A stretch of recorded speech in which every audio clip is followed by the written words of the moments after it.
Hello and welcome back to our channel where we try to present historical facts from another perspective. Don't forget to subscribe for more history lessons. Each subscriber means a lot for the development of the YouTube channel. The Battle for the Caucasus, a forgotten front of World War II.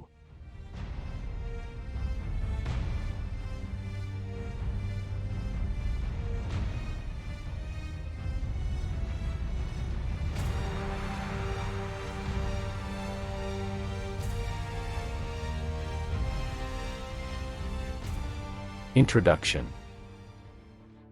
As we mentioned in the last video, Battle of Stalingrad, we continue our foray into the history of the Second World War, and the topic of today's video is the Battle for the Caucasus, the forgotten part of Operation Case Blue from summer of 1942, part of the Eastern Front, the battle that is forgotten and eclipsed by the Battle of Stalingrad.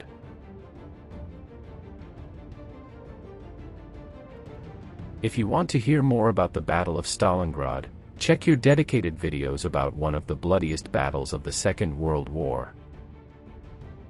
Don't forget to watch the Battle of Stalingrad Part 1 and the Battle of Stalingrad Part 2 from our video channel.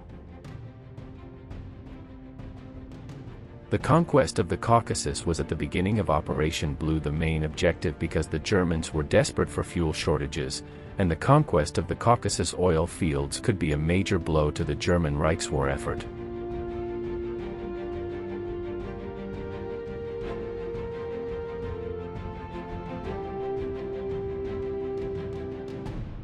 Preparation.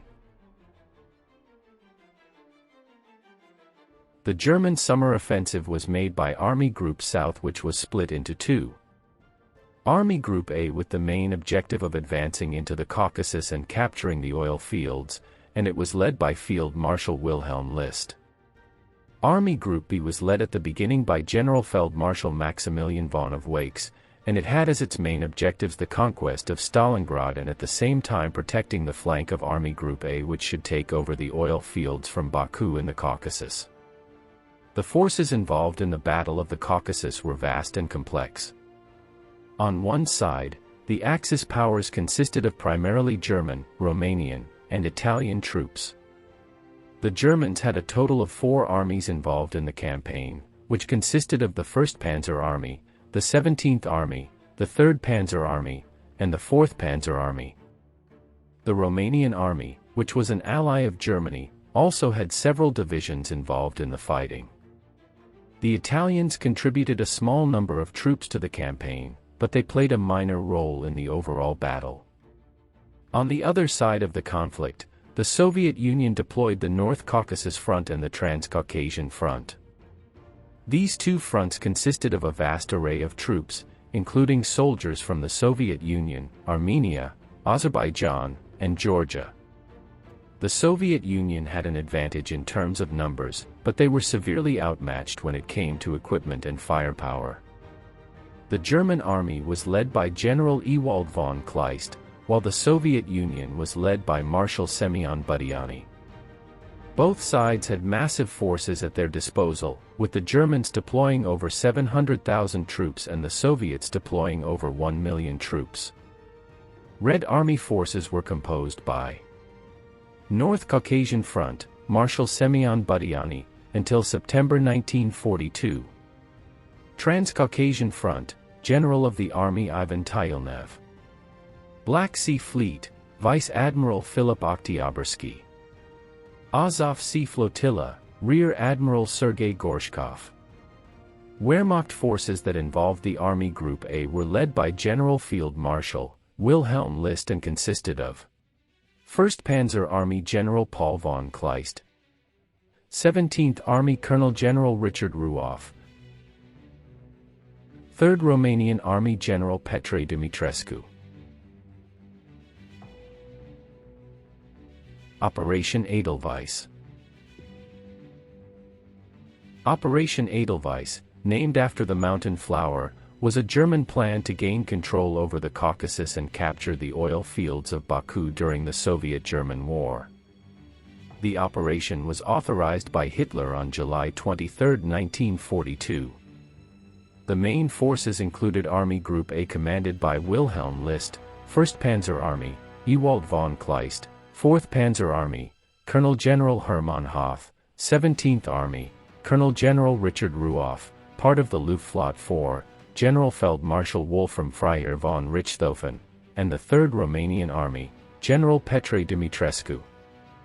Army Group A was supported to the east by Army Group B commanded by Fedor von Bock and by the remaining 4th Air Fleet aircraft, 1,000 aircraft in all.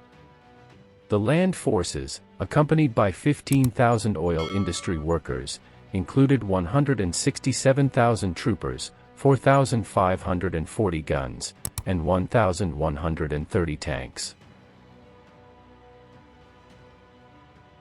Military events.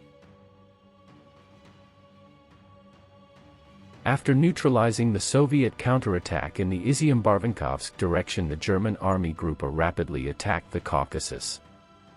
When Rostov-on-Don, nicknamed the Gates of Caucasus, fell on July 23, 1942, the tank units of Ewald von Kleist moved towards the Caucasian mountain range.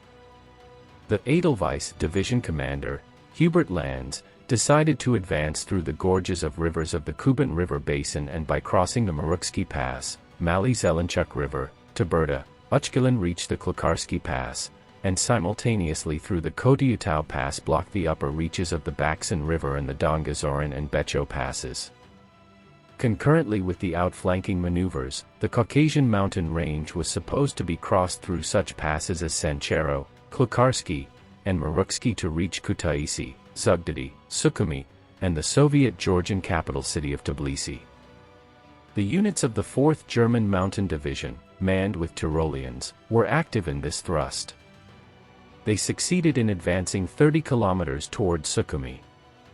To attack from the Kuban region, capture the passes that led to Elbrus, and cover the Edelweiss flank, a vanguard detachment of 150 men commanded by Captain, Hauptmann, Heinz Groth, was formed. From the Old Karachay through the Kurzuk Aul and the Ulukam Gorge, the detachment reached the Kotyutau Pass, which had not been defended by the Soviet troops. Kotyutau gained a new name, the Pass of General Conrad.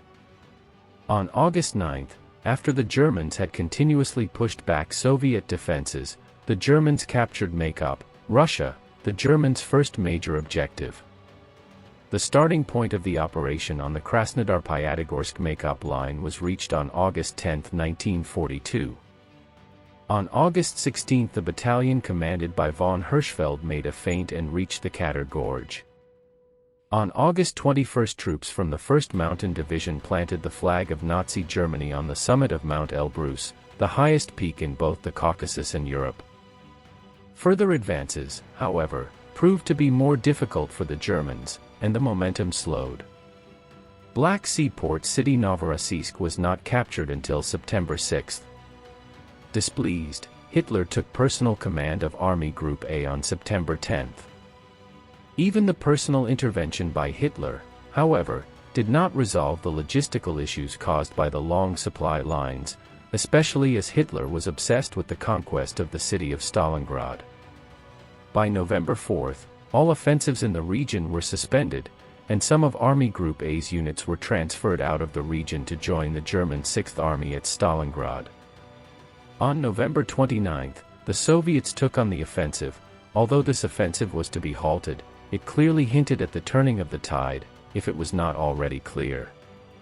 By the end of 1942, Hitler would recognize that the situation in the region was becoming dangerous. In early January 1943, Hitler ordered Army Group A to withdraw toward the Taman Peninsula to the northwest, where he hoped a new offensive could be mounted in the future. On April 4, 1943, the Soviet forces launched the Taman offensive operation in an attempt to push the Germans out of the Taman Peninsula, but the Germans generally stopped this effort. Meanwhile, limited attacks were launched out of Novorossiysk by the German 17th Army in mid-April 1943, but like the Soviet attacks, they achieved little. Although fighting would persist for the subsequent months, the front lines remained generally the same until September. On September 7, the German 17th Army began to evacuate from the region. On September 10, 1943, Soviet forces launched Novorossiysk Taman Strategic Offensive Operation and Novorossiysk Amphibious Operation, sometimes collectively called the Second Taman Offensive Operation. By October 9, the Germans evacuated the Kuban region, thus ending the campaign in the Caucasus region.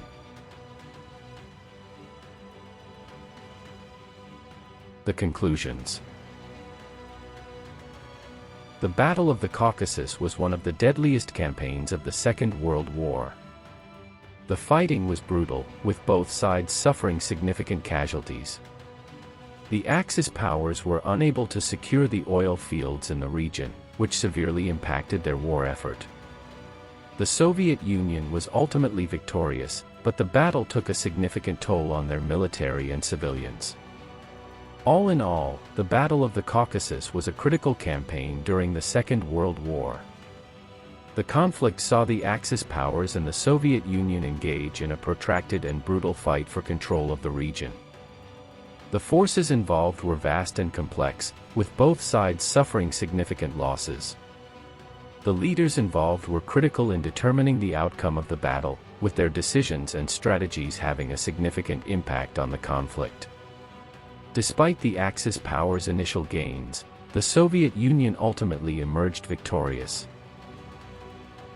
If you liked the video, help us with a like and a subscribe. It means a lot for the development of this YouTube channel. Thank you very much and see you next time.